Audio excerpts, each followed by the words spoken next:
స్తోత్రం యేసయ్యా. ప్రియమైన దేవుని బిడ్డారా, క్రీస్తు నామములో మీ అందరికీ సమాధానము కలుగును గాక. ఆమేన్. ప్రతి దినము దేవుని వాగ్దానం అని ఆత్మీయ చక్కటి కార్యక్రమంలో మిమ్మల్ని ప్రేమపూర్వకంగా ఆహ్వానిస్తున్నాను. దేవుని బిడ్డారా, ఎలా ఉన్నారు? బాగున్నారా?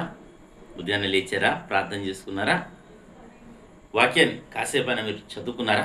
దేవుడు మీతో మాట్లాడి మిమ్మల్ని బలపరిచారని నేను అనుకుంటున్నాను. ఎందుకంటే మరి దేవుని సన్నిధికి, దేవునికి దగ్గరగా ఎవరైతే జీవిస్తారో, దేవునితో ఎవరైతే నడుస్తారో, దేవుడు వారిని తప్పగా బలపరుస్తారని మీకు తెలియజేస్తున్నాను. నేను నమ్ముతున్నాను.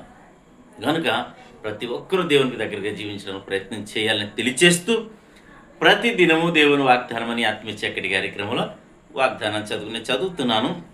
యోహాను సువార్త 11వ అధ్యాయం 40వ వచనం. నీవు నమ్మిన ఎడల, అందుకు యేసు, నీవు నమ్మిన ఎడల దేవుని మహిమను చూతువని నేను నీతో చెప్పలేదా అని ఆమెతో నేను. దేవునికి స్తోత్రం, హల్లెలూయా. ఇక్కడ చక్కటి వాగ్దానం ద్వారా ప్రభు మనతో మాట్లాడుతున్నారు. ఇక్కడ చాలా అద్భుతం జరిగింది బైబిల్ గ్రంథంలో. ఏంటంటే, చనిపోయిన లాజరు, 4 దినాల సమాధిలో ఉన్న లాజరును యేసు ప్రభు లాజరు బయటికి రా అని పిలవగానే తిరిగి లేచాడు. అయితే మార్త అపనమ్మకంగా ఉంటుంది. ఆ అపనమ్మకం ఉన్న పరిస్థితిలో మార్తని ఏమంటాడంటే, యేసు ప్రభు, నీవు నమ్మిన ఎడల దేవుని మహిమను చూస్తావని చెప్పలేదా అని దేవుడు మాట్లాడుతున్నాడు. ఈ దినం ఈ వాగ్దానం ద్వారా మనతో ఏం మాట్లాడుతున్నాడంటే, మీరును నమ్మిక ఉంచండి. మార్తతో చెప్పింది, శిష్యులతో చెప్పింది, మీకును చెప్తున్నాను. మీరును ప్రతిదినం వింటున్నారు కదా.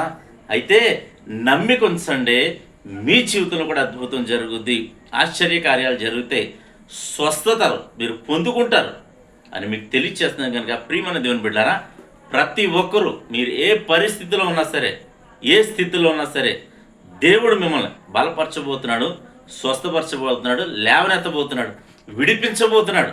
ఇది నమ్మండి. నమ్మితే అద్భుతం చూస్తామని దేవుని వాక్యం సెలవిస్తుంది. కనుక మరి ధైర్యం తెచ్చుకుని వాగ్దానాన్ని పెట్టి ప్రార్థన చేద్దాం. దేవుడి మాటలు దీవించును గాక. ఆమేన్. స్తోత్రం యేసయ్యా. ప్రతి దినము దేవుని వాగ్దానం అని ఆత్మీయ చక్కటి కార్యక్రమంలో తండ్రి, మీరు ఇస్తున్న వాగ్దానంకి నీకు స్తోత్రాలు, స్తుతులు చెల్లించుకోండి. ఎంతమంది ప్రజలు యూట్యూబ్ ద్వారా, షేర్ చాట్ ద్వారా, ఫేస్బుక్ ద్వారా ఈ రోడ్ మార్గం వెళ్తూ చదువుతున్నారు. అందరి జీవితాల్లో ఈ వాగ్దానం నెరవేర్చి ప్రతి ఒక్కరి జీవితాల్లో నా తండ్రి అద్భుతం చేయమని ప్రార్థిస్తున్నాను. రోగులు ఎవరైనా ఉంటే స్వస్థపరచమని ప్రార్థిస్తున్నాను. అపనమ్మిక కలిగి ఉన్న వారికి అపనమ్మిక నుంచి విడిపించి నమ్మిక పుట్టించమని ప్రార్థిస్తున్నాను. నీ ఎడల భక్తి, విశ్వాసం కలిగి ముందుకు సాగే కృపను అనుగ్రహించమని ప్రార్థిస్తున్నాను. ఇంకా నువ్వు నా తండ్రి, ఎంతమంది ప్రజలు నా తండ్రి ఆయా పరిస్థితుల్లో ఉన్నారో, స్థితిగతులు ఏ విధము చేత సరే ఉంటే వారందరినీ విడిపించమని ప్రార్థిస్తాను. ఉదయాన్ని ప్రభా, యవనస్తులు చక్కటి సంబంధాలను అనుగ్రహించమని ప్రార్థిస్తున్నాను. ఉద్యోగం లేని బిడ్డలకు ఉద్యోగాలు దయచేయమని ప్రార్థిస్తున్నాను. ఉద్యోగాల్లో పర్మనెంట్ చేయమని ప్రార్థిస్తున్నాను. అలాగే తండ్రి, ఎగ్జామ్స్ రాస్తున్న బిడ్డలు రాసి ఉన్నారు, ఎగ్జామ్స్ రిజల్ట్స్ వచ్చినాయి, చాలామందికి అనుకూలంగా వచ్చినాయి, కొంతమందికి అనుకూలంగా రాలేదు. అయినప్పటికీ వారు మనస్తాపానికి గురి కాకుండా నీకు ఆపుదలు ఉంచమని, దీవించమని ప్రార్థిస్తున్నాను తండ్రి.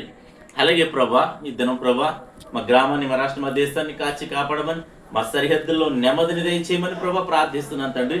అలాగే తండ్రి, ఇండియా పాకిస్తాన్ మధ్య జరుగుతున్న ప్రభానైనా యుద్ధాలు ప్రకటిస్తున్నారు. యుద్ధాలు ఆగిపోయి శాంతి సమాధానాన్ని దయచేయమని ప్రార్థిస్తున్నాను. ఎందుకంటే ప్రభా, ఏ విధము చేతనైనా నువ్వు ప్రభా అనేక మంది చనిపోతారు తండ్రి. నాయన, అమాయక ప్రజలు చనిపోతారు తండ్రి యుద్ధాల కారణంగా. అయా నాయకులు, అధికారులు, దేశాలు బాగానే ఉంటాయి కానీ ప్రభా, ప్రజలు నాయన చనిపోతారు తండ్రి. వారందరినీ ఆదుకోమని, కాపాడమని నాయన, రెండు దేశాల మధ్యన సమాధానం, శాంతిని దయచేయమని ప్రార్థిస్తూ, ఈ దినం ఎవరిది మ్యారేజ్ డేను, బర్త్డేను నీ బిడ్డని దీవిస్తూ ఆశీర్వదిస్తున్నాం ప్రభు. సంవత్సరం అంతా నీ దయకిరీటం ఉంచమని ప్రార్థిస్తున్నాం. ఇద్దరు నీ బిడ్డలు చేయి ప్రయాణాల్లో, ప్రయత్నాల్లో, రాకపోకలు, ఉద్దేశాల సమస్తంలో మీరు తోడండి, మహిమ పొందమని క్రీస్తు నామములో అడుగుచున్నాం పరమ తండ్రి.